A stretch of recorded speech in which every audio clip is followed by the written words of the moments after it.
மூர்த்தி காலியான பின்னணி, சவால் விட்டு நடந்த சம்பவம். பகையை தீர்த்து கொண்ட தாவேக வேட்பாளர் கார்த்திகேயன். மதுரையின் திமுக முகம் என தன்னை காட்டிக்கொண்டு மதுரை ஒட்டுமொத்த திமுகவையும் தன்னுடைய கட்டுப்பாட்டில் வைத்திருந்த முன்னாள் அமைச்சர் மூர்த்தியின் தோல்வி என்பது திமுகவினரை அதிர்ச்சிக்கு உள்ளாக்கியது என்றாலும் கூட மதுரை மக்களுக்கு மகிழ்ச்சியை ஏற்படுத்தியிருக்கிறது. குறிப்பாக மூர்த்திக்கு எதிராக போட்டியிட அதிமுக மற்றும் அதன் கூட்டணி கட்சிகளே தயங்கி நின்றது. இப்படி ஒரு சூழலில் தனக்கு மதுரை கிழக்கு தொகுதிதான் வேண்டும் என தாவேக்கவிடம் பெற்று அங்கே போட்டியிட்டு முன்னாள் அமைச்சர் மூர்த்தியை வீழ்த்தி வெற்றி வாகை சூடியிருக்கும் யார் இந்த கார்த்திகேயன்? இவருக்கும் முன்னாள் அமைச்சருக்கும் இருந்த அரசியல் பகை என்ன? எப்படி அமைச்சர் மூர்த்தியை சவால் விட்டு வீழ்த்தி வெற்றி பெற்றார் என்பதை முழுமையாக பார்க்கலாம்.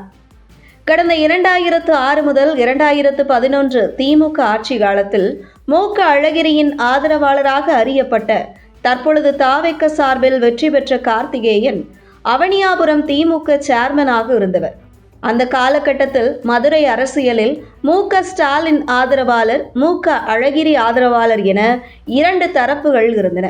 இதில் மு.க. ஸ்டாலின் ஆதரவாளராக மூர்த்தியும், அழகிரி ஆதரவாளராக கார்த்திகேயன், பி.எம். மன்னன், எஸ்.ஆர். கோபி, கோ. தளபதி என்று பலரும் இருந்தனர். இந்த நிலையில் 2011க்கு பின்பு திமுகவில் இருந்து மு.க. அழகிரி ஓரம் கட்டப்பட்ட பின்பு மூர்த்தியின் கை மதுரை திமுகவில் ஓங்கத் தொடங்கியது.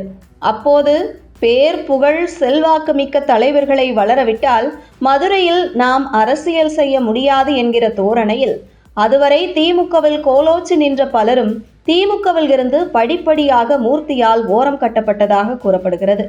இதில் மு.க. அழகிரிக்கு விசுவாசமாக கார்த்திகேயன் உட்பட பலரும் இருந்தாலும் கூட மு.க. அழகிரி திமுகவில் இருந்து ஓரம் கட்டப்பட்ட பின்பும் கூட தொடர்ந்து திமுகவில் தங்கள் பணிகளை செய்து வந்தனர். இருந்தாலும் அவர்களுக்கான அங்கீகாரத்தை திமுக தலைமையிடம் இருந்து பெற்று விடாமல் மூர்த்தி தடையாக இருந்தார் என்கிற குற்றச்சாட்டும் உள்ளது. இப்படி ஒரு சூழலில் சுமார் 15 வருடங்களாக தொடர்ந்து கார்த்திகேயன் போன்ற திமுகவினர் புறக்கணிக்கப்பட்டு வந்த நிலையில் இதற்கு மேலும் தன்மானத்தை விட்டு திமுகவில் பயணிக்க முடியாது என்கிற முடிவுக்கு வந்து தங்கள் பலம் என்ன என்பதை காண்பிக்கிறோம் என்கிற முடிவில் தாவேக்கவில் தங்களை இணைத்து கொண்டார் திமுக முன்னாள் ஒன்றிய செயலாளரும் அவனியாபுரம் முன்னாள் திமுக சேர்மனுமான கார்த்திகேயன்.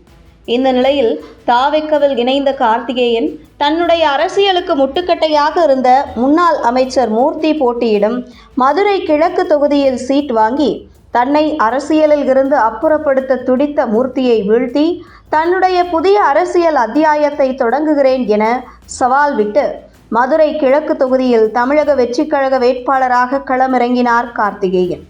இறுதியில் மூர்த்தியை யாராலும் வீழ்த்தவே முடியாது என்கிற மாயையை உடைத்து மதுரை கிழக்கு தொகுதியில் மூர்த்தியை வீழ்த்தி தன்னுடைய அரசியல் பகையை தீர்த்தது மட்டுமல்லாமல் தன்னுடைய புதிய அரசியல் அத்தியாயத்தை தொடங்கி இருக்கும் கார்த்திகேயன் நன்கு அரசியல் அனுபவமிக்க ஒருவர்.